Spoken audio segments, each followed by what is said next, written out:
Coming up, a recap of the Owl playoff contests. The LEC Fall Awards are out, and an in-studio interview with runner Lauren Perkowski. All this and more on Inside Owl Athletics.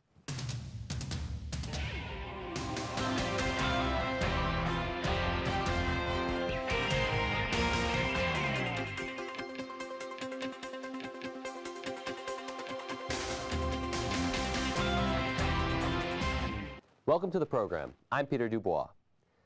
The Keene State field hockey team is making a march through the NCAA tournament. Inside Owl Athletics' Tyler DeRosa reports on Wednesday night's first-round game against SUNY New Paltz. The Owls got down early in the first half, but as this scoreboard behind me suggests, there was a comeback in store. The New Paltz Hawks controlled the game early until Nina Bruno took control on a breakaway and came away with the goal. New Paltz came back on the attack and responded with a goal of their own just 30 seconds later.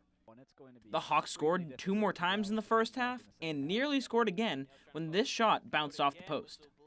With 23 minutes remaining, Nina Bruno would score her second goal of the game, trimming the Hawks' lead to 1. A later goal tied it. Keene would complete the comeback when Julia Babbitt deflected this Allie McCall rocket into the net. Owls win 4-3. Coach Amy Watson says slowing the Hawks down offensively was a key to the comeback. Once we were able to get our defense a little more solid, we felt more comfortable moving offensively.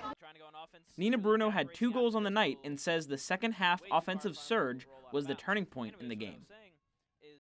For the team, I think it really brought us up. I think the momentum and the spirits and the positivity, it really brought it up. Like, we can do this. Like, we can finish with a win. Although the Owls were tested here tonight, they may have an even larger test against number 2 Middlebury on November 10th. For Inside Owl Athletics, I'm Tyler DeRosa. That game will be at Middlebury at 11 a.m. on Saturday. Along with the win over New Paltz, the Owls became LEC champs on Saturday with a victory over the Castleton University Spartans. The championship game began with a flurry of offense from the Owls, resulting in a goal scored by Erica Stoffer in the 14th minute. Allie McCall helped with the assist, but the Spartans would respond a few minutes later, tying the game at 1 apiece with a goal from Gabrielle Ryan. The game remained tied into the second half, and when Nina Bruno had a scoring opportunity, Castleton's goalkeeper Tasha Pashby-Rockwood managed to save it. The story was different in the 54th minute, though, as Julia Babbitt found the back of the net, giving Keene State the lead 2-1. This motivated the Owls' defense, and they didn't let the Spartans get a single shot on goal for the rest of the game. The clock wound down to 0, and the Owls won 2-1, making them the LEC champions for the 6th season in a row. The volleyball team also made it to the finals, but came up short with a 3-1 loss to the Eastern Connecticut State Warriors. But they got there thanks to a huge statement win over UMass Boston in the semifinals. The first set in the match with the Beacons went into extra points, but the Owls won it 26-24 after Olivia Matthews scored 2 kills near the end. UMass Boston came back strong in the second set, though, with Eileen Shee scoring back-to-back service aces here. The Beacons took set number 2, tying the match up 1-1. Riley Bunker served the Owls to an early lead in the third set, and they never looked back, winning 25-20 and taking a 2-1 set lead. Set number 4 saw the teams trade the lead back and forth until Megan Palmer finally put the Owls ahead for good with this kill. Neve Dodd scored the final set-winning kill a few minutes later, giving the Owls the win over the Beacons, 3-1. This was the first Owls win against UMass Boston since 2008, when the Owls defeated the Beacons in the 2008 LEC Tournament Championship. Neve Dodd notched 13 kills, and Riley Bunker reached 2,000 career digs, making it a match to remember for the 2 senior players. Dodd says that she knew it was an all-or-nothing match and that she contributes a lot of her success to her team. I mean, we both knew it's do or die, so essentially, I mean, both teams had a really great game, but it was our time. We did outbeat them, and we knew we could. It's just a matter of confidence. We all had a good day, which I owe to my team, I guess. In the finals against Eastern Connecticut, Megan Palmer led the way with 17 kills, and Riley Bunker led in digs again with 28. In the final game of the championship weekend, the men's soccer team took on Western Connecticut State University in the LEC Tournament Finals. The championship game began as a defensive battle, but the Owls scored with 10 minutes remaining in the first half, thanks to Connor Downey. Keene State held their 1-0 lead through most of the second half, until Chauncey Allers found the back of the net for the Colonials with just 10 minutes left in regulation. This sent the game into overtime. In the 95th minute, Downey had a chance to score for the Owls, but the Colonials goalkeeper Daniel Szabo stopped him from getting the goal. 2 minutes later, Darian Resheme scored the game-winning goal, making Western Connecticut State the 2018 LEC champions. The Owls ended the season with an overall record of 13 wins and 6 losses. It has been an outstanding fall season for Keene State athletics. It shouldn't be any surprise then that Owl athletes are receiving 18 Little East All-Conference awards. 7 Owls made it onto the LEC first-team all-conference list, including field hockey's Nina Bruno, Kayla Klein, Allie McCall, and Erica Stauffer. Riley Bunker and Bailey Wilson represent volleyball on the first team, and women's soccer standout Nicole Delmeda also made the first team. On the second-team all-conference, Keene State is represented by volleyball's Neve Dodd, along with Wesley McIntosh and Isaiah Levering from men's soccer. Honorable mention goes to the field hockey trio of Julia Babbitt, Mia Brickley, and Haley Beaupre. Scoring machine Nina Bruno is the LEC Field Hockey Offensive Player of the Year. 2 Owls picked up Defensive Player of the Year in their respective sports, Allie McCall in field hockey, and Keene State's all-time leader in digs, Riley Bunker, in volleyball. The LEC Runner of the Year is Lauren Perkowski, who notched 4 individual wins this season, including the LEC Championship. She's joined by her coach, Tom Pickering, who is the LEC Cross Country Coach of the Year. The final weekly awards of the fall season are out, and Keene State made a clean sweep in the field hockey category. Julia Babbitt is the Offensive Player of the Week thanks to a goal and 3 assists during the Owls' run to the LEC title. Teammate Allie McCall is the Defensive Player of the Week as part of a defense that allowed just 2 goals in 3 games during the tournament. And guarding the net for every minute of those games was Rachel Losby, who picked up Goalkeeper of the Week. Congratulations to all of our Fall Sports Award winners. Cross-country runner Lauren Perkowski is having an outstanding year. She has 4 individual victories, including the women's LEC win last weekend. She also helped lead the team to its 18th championship in 19 years. Now she's headed to the NCAA regional race. This week, Perkowski stopped by our studio to talk with Inside Owl Athletics' Kayla Prisco about her incredible season.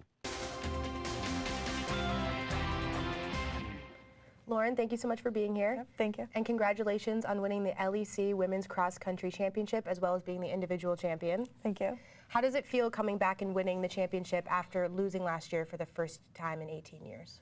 It means a lot because we were all really frustrated last year, and my freshman year I feel like myself and most of the team kind of took it for granted because we've won so many years in a row, and once we were able to bounce back from that, it was like really exciting.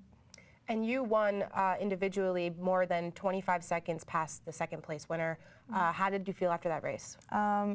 Those conditions were like not my favorite, so knowing that I was able to do that and just like trust the training that I've been doing and like put aside the fact that it was raining and muddy and like not ideal, I was like really excited that I was able to do that. And you're not done running yet this season. You have a postseason, so what can we expect in that? I think our team goal is to like place, like still win the conference when you like compare the times, but also just like beat some other teams that aren't in our conference, but like in the overall region, and just see how fast we can run together. You have 1 year left here at Keene State to run. What is a goal that you have made for yourself? I kind of just would like to see how high up in the region I can make, or I can run. And then as a team, I think we kind of just want to beat some other teams that we don't normally beat and just kind of like collectively like bridge the gap between all of us and run the fastest that we can. Well, Lauren, thank you so much for coming here and good luck this weekend. Thank you. Lauren and the Owls will be on the road competing at the NCAA New England Regionals at Bowdoin College in Maine on Saturday, November 10th. The men's basketball regular season tips off Saturday. This week I talked with members of the team to find out how the Owls are preparing for the start of the season. The men's basketball team is working hard in anticipation for their first game. Head coach Ryan Kane says his team is mature and ready to play. The most positive thing is I think we brought back a lot of really good players. I think that experience that our team had last year, given the fact that we have a lot of returners, definitely provides a different dynamic this year. In an LEC preseason poll, the Owls were picked to finish first, tied with Eastern Connecticut State. But sophomore guard Sidi Diallo says rankings are meaningless, and what's important is execution. Honestly, it's about forgetting about all that. We got to forget about all the rankings, what everybody else is talking about. We got to do what we have to do every single day. Coach Kane always preaches about concepts. That's what we try to focus on every day in and out of practice. We don't care about those polls. You know, we want to be as good as we possibly can be. Coach Kane says his biggest goal for the team is for each player to become a leader. We don't have captains for a reason, because we don't want to limit guys from stepping up and being leaders if they're capable of being leaders, and we don't want it to be based on age, you know. So if we have a freshman that's capable of stepping up and leading our team in certain ways, then we very much encourage those guys to do that. The men's team welcomed 8 new players to the roster this year. Diallo says he's excited for the freshmen to get their feet wet. They're adjusting really well. We have a big group of guys this year, very athletic, and a lot of guys that played a lot of good high school ball, and they're ready to take on college basketball. Coach Kane is back on his feet after recovering from a torn Achilles tendon injury. He says he's excited for the community to come out and support the team. Fortunately for us, we play 4 or 5 home games in November, so there'll be a lot of time for people to get in the gym, get in Spalding, and watch our team perform early in the season. Here's a look at the sports calendar. The big game is coming up Saturday when the Owl field hockey team travels to Middlebury to take on the Panthers at 11 in the second round of the NCAA tournament. And it's your first chance to see Owl basketball. Friday afternoon, women's basketball takes on Anna Maria in the KSC tip-off tournament. The finals for the tournament will be Saturday, with the consolation game at 1 p.m. and the championship at 3 p.m. Saturday, the cross-country team is off to the NCAA New England Regional at Bowdoin College. Race time is 11 Saturday morning. The men's basketball team kicks off their season Saturday at home, hosting Salem State. Tip-off is at 5:30. Tuesday, the women will be back in Spalding Gym taking on Westfield State at 5:30. The men's game follows at 7:30. The Owl men will be facing nationally ranked number 7 Springfield. Remember, you can watch all Keene State home contests through the Owl Athletics website. Just go to KeeneOwls.com, click on the Game Day tab, then select Live Broadcasts. Again, that's KeeneOwls.com, Game Day, and then Live Broadcasts. That's all for this week. I'm Peter Dubois, and for everyone here at Inside Owl Athletics, thanks for watching.